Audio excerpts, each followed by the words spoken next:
RJD के प्रवक्ता इस सवाल का जवाब दे कि एक भी घुसपैठिया हो, चाहे 18,000 हो, चाहे 80,000 हो, चाहे 8 करोड़ हो, एक भी घुसपैठिए के साथ में आप क्यों हैं? जल्दी से सर, क्विक रिएक्शन, 30 सेकंड्स, बाकी सब लोगों के पास। पूजा जी कि कोई घुसपैठिए के विशेषज्ञ कोई नहीं है। घुसपैठिए को कोई नहीं चाहता है कि घुसपैठिए नहीं निकले। ये तो मुद्दा बना कर रखना चाहते हैं। अभी समीर और धनंजय गिरी दोनों कह रहे थे कि घुसपैठिए पर क्या दिक्कत, किसने आवाज उठाई, किसने रोका है? तो विपक्ष ने कहा कि आज तक कि घुसपैठिए मत निकालिए। ये नैरेटिव क्यों चलाया जा रहा है? ये नैरेटिव है ही नहीं, नैरेटिव चलाया जा रहा है। विपक्ष के लोग कह रहे हैं अरे सरकार सत्ता में आप हैं, आपका विशेषाधिकार है, गृह मंत्रालय आपके पास है, किसने रोका है घुसपैठियों को? निकाल के बाहर कीजिए। लेकिन घुसपैठिया के नाम पर ये जो षड्यंत्रकारी पॉलिटिक्स राजनीति ध्रुवीकरण करना चाहेंगे, सांप्रदायिकता को, उन्माद को फैलाना चाहेंगे, तो बिहार की जनता 14 करोड़ अच्छे से जानती है। बिहार की जनता का ठीक है, कांग्रेस के प्रवक्ता, बिहार की जनता घुसपैठियों का मतलब से मुस्लिम क्यों समझ में आता है? नहीं, पूजा जी समझ जाइए, बिहार का सर कांग्रेस के प्रवक्ता देखिए, भारतीय जनता, देखिए पूजा जी, जी विशाल लोधी पूजा जी, जहां तक भारतीय जनता पार्टी के प्रवक्ता जो बैठ के जिन घुसपैठियों की बात कर रहे हैं, तो ये आज मैं दोबारा कह रहा हूं, ये अपने ऊपर ही प्रश्न खड़ा कर रहे हैं। देश में सरकार इनकी, बिहार में 2 दशक से सरकार इनकी, घुसपैठिया चिन्हित करने का काम क्या विपक्ष करेगा? आप क्या कर रहे थे? आप इस बड़े चैनल पे बैठ के जिस तरह अपनी नाकामी को छुपा रहे हैं, आप ये नहीं बता पा रहे हैं कि आपने सामाजिक न्याय की पुनर्स्थापना क्यों नहीं की, आप ये नहीं बता रहे हैं कि समान लोगों को रोजगार की गारंटी आपने क्यों नहीं दी, आपने महिलाओं का सशक्तिकरण पर काम क्यों नहीं किया, आपने कारखानों पर काम क्यों नहीं किया, आपने मिलों पे काम क्यों नहीं किया। 9 करोड़ से ज्यादा लोग 67 रुपया डॉक्टर निहोरा यादव जीवन यापन कर रहे हैं। आपको 1 मिनट देते हुए ये कह रहे हैं कि आप ये बार बार इनके कार्यकाल का जिक्र क्यों कर रहे हैं? आप अपने काम गिनाइए और जनता से वोट मांगिए। बिहार के चुनाव में इनका जंगल राज, ये बार बार चीख पुकार क्यों है? घुसपैठिया मुद्दे क्यों है? आप बताइए, हमने ये किया, हमने इतने फ्लावर बनाए, उस पर मांगिए वोट। जब तक तुलनात्मक बातें नहीं कहा जाएगा राजनीति में, जब तक इतिहास को नहीं बताया जाएगा लोगों को, तब तक लोग कैसे समझेंगे? आप पवन जी ने कह दिया कि महाजंगल राज है। जरा पवन जी मुझको ये बताइए, अगर बिहार के नॉलेज आपके पास होगा, क्या कोई गाड़ियों में राइफल लेकर घूम रहा है बिहार में? क्या कोई ग्रामीण इलाकों में किसानों के खेती पर बैन कर रहा है? क्या कोई किसानों को खेती करने से रोक रहा है? क्या सामूहिक हत्याएं बिहार में हो रहे हैं? क्या लूटपाट आतंक बिहार में हो रहे हैं? क्या यूं ही कह देना राजनीतिक रूप से कि बिहार में महाजंगल राज है? आनंद सिंह को टिकट क्यों दी? एक सवाल बार बार आ रहा है, आनंद सिंह को टिकट क्यों दी? आनंद सिंह से लगाव क्यों रहा? क्या पूजा जी? आनंद सिंह मोकामा सीट, अपराधियों को टिकट राष्ट्रीय जनता दल ने दिया। हमने कितने लोगों को दिया? आनंद सिंह को दिया। तो जो मोकामा से लड़ रहे हैं आरजेडी से, वो क्या सत्य हरिश्चंद्र रहे? बस ये बताइए। तो फिर आप इन्हीं के पैरामीटर पर अगर चल रहे हैं, अगर आपका और इनका पैरामीटर सेम है, तो फिर फर्क साफ कैसे है सर? 2020 कहां से हुआ? फिर यही तो बात आ गई ना समीर चौगाकर जी। अब ये जो 122 विधानसभा सीट है, इनका सियासी समीकरण क्या कहता है? जो अभी सर, 1 सेकंड, आपका टाइम अभी खत्म हुआ। जो मुद्दे गूंज रहे हैं चुनावी रैलियों में, चाहे वो विपक्षी पार्टी के हो, चाहे सत्ता पक्ष की पार्टी में हो, क्या ये मुद्दे जनता के जहन पर काम करेंगे? मुझे लगता है निश्चित रूप से जनता के भी तमाम पार्टियां अपने मुद्दे लेकर गई। तेजस्वी यादव ने बहुत प्रचार किया, प्रधानमंत्री मोदी, अमित शाह, जेपी नड्डा और भारतीय जनता पार्टी के संगठन संघ ने जमीन स्तर पर बहुत काम किया है। बड़ा फेज 121 का निकल गया। अब ये दूसरा फेज जो है महागठबंधन के लिए चुनौती होगी। इसके अंदर सीमांचल भी आता है, इसके अंदर मगध भी की सीटें आने वाली है। तो मुझे लग रहा है कि महागठबंधन कैसा प्रदर्शन करेगा। लेकिन जिस तरीके से प्रधानमंत्री मोदी लगातार रैलियां कर रहे हैं, आज प्रधानमंत्री मोदी ने रैली की, लेकिन मेरा ये प्रश्न है कि राहुल गांधी कहाँ है? राहुल गांधी आज पचमढ़ी में क्यों चले गए? जब कल शाम को चुनाव प्रचार खत्म हो रहा है 5-4 बजे, तो आज और कल तो राहुल गांधी को बिहार में चुनाव प्रचार करना था। राहुल गांधी पचमढ़ी में कांग्रेस की बैठक लेने चले गए। तो इस समय बिहार चुनाव में प्रचार करना जरूरी था कि मध्य प्रदेश में, पचमढ़ी में मध्य प्रदेश कांग्रेस की कैसे मजबूत किया, उसकी ओर ध्यान देने की जरूरत थी। तो 48 घंटे जब बचे थे राहुल गांधी के पास, तो राहुल गांधी को आज जो कल बिहार में प्रचार करना था, राहुल गांधी ये 2 दिन छोड़कर मुझे लगता है कि वो पचमढ़ी चले गए। तो ये बता रहा है कि राहुल गांधी कितनी गंभीरता से बिहार चुनाव को ले रहे हैं इस बार।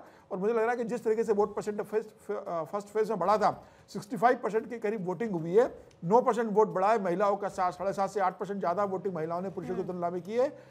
परसों जब वोटिंग होगी 11 तारीख को, तो मुझे लग रहा है इस बार भी महिलाएं ज़्यादा वोटिंग करेंगी। और जब महिलाएं ज़्यादा वोटिंग करती हैं तो ज़्यादा वोट उसका एनडीए के पक्ष में जाता है, मुझे लग रहा है। तो ये फायदा एनडीए को मिलने वाला है। अब आरजेडी कैसे उसको दूसरे फेज में मैनेज करती है, क्योंकि स्ट्रांग होल्ड आरजेडी का सेकंड फेज में। अब देखना होगा कि आरजेडी अपना वोटर्स कैसे बाहर निकलती है, क्या मुद्दे लेकर लड़ती है। अभी कल का दिन और उनके पास चुनाव प्रचार के लिए होगा। फिलहाल चुनौती बहुत है महागठबंधन के सामने, और आने वाले दिनों में 2 लाख महिलाओं पर ज्यादा काम कर रहा है। बिल्कुल। और जो लोग कह रहे हैं कि शराबबंदी को हटाएंगे, आप कह रहे हैं कि महिला उनको पसंद नहीं कर रही हैं। निश्चित रूप से आपका नहीं अपना ये आकलन है। शराबबंदी के बाद तो कई चुनाव बिहार के अंदर हो चुके हैं और नीतीश कुमार ने जिस तरह से 10,000 रुपये दिया है, और शराबबंदी तो महिलाएं चाहती है ना कि शराबबंदी लागू, ठीक है, वो बहुत बेहतर तरीके से लागू होना चाहिए। अभी अवैध शराब बहुत बिकती है बिहार में, उस पर कंट्रोल करें। लेकिन लगता है कि महिलाओं का बड़ा वोट बैंक एनडीए के पास जा रहा है। डॉक्टर पवन राव, जो एक सवाल बीजेपी के प्रवक्ता आपसे पूछ रहे थे कि आपकी पार्टी मुस्लिम मतदाताओं पर ज्यादा फोकस कर रही है, आप सबकी बात नहीं कर रहे, क्या सिर्फ मुस्लिम मतदाताओं की बात करते हैं? क्या सिर्फ उनके बारे में सोचते हैं कि वो दरी ना बिछाते रह जाएं, अब वो नेतृत्व करें? पूजा साहिबा, रेस में जब कोई दौड़ता है ना, तो जिसको अपाहिज बना दिया गया है ना, तो सबसे पहले हम उसकी देखभाल करेंगे। मुसलमानों को जिस तरह से जो है आरजेडी वालों ने 15 साल इस्तेमाल किया ना, सत्ता पाने के बाद जिस तरह से शोषण किया है ना, तो उनको हम रिकवर करना चाहते हैं, उनको जगाना चाहते हैं। यही कारण है कि आज आरजेडी के जो है ना तमतमाए हुए तेवर दिख रहे हैं। ये नहीं चाहते हैं कि मुसलमान इनके सामने भीख ना मांगे। हम इनसे भीख नहीं, इनसे हक मंगवाना चाहते हैं। इसीलिए आरजेडी के लोग तमतमाए हुए हैं। कांग्रेस के लोग कहां चले गए? आज उन्होंने तो पूरी तरह से लंगर डालना चाहिए था ना, भाग गए हैं। हम यही कहने चाह रहे हैं कि ना आरजेडी ना कांग्रेस भारतीय जनता पार्टी की ये रोक नहीं पाएंगे। जब हम ये कहते हैं कि फांसीवादी शक्तियों को रोकने के लिए हमें शामिल करिए, तो हमें दुत्कार देते हैं, हमारा तिरस्कार करते हैं। हम ये कहते हैं कि भारतीय जनता पार्टी की रोक नहीं पाएंगे। जिस तरह की इनकी विचारधारा है, जिस तरह से इनकी कार्यशैली है, हम ये फिर से कह देना चाह रहे हैं कि 20 साल के कार्यकाल में आरजेडी ने 1.5 साल एंट्री मारी है, इसीलिए महाजंगल राज रहा है।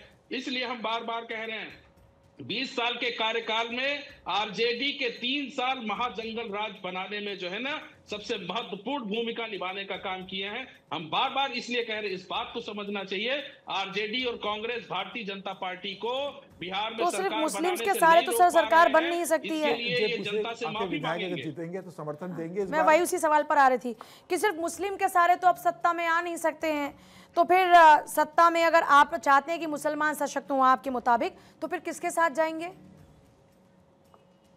नहीं, हम एकला चलेंगे, क्योंकि हमको कोई जो है ना अपने कंधों पर बिठा करके भारतीय जनता तो पार्टी मुसलमानों के लिए आप एक अलग सरकार बनाएंगे क्या बिहार में? फिर विधायक चले जाएंगे, 5 विधायक जो चले गए पिछली बार, फिर वो चले जाएंगे।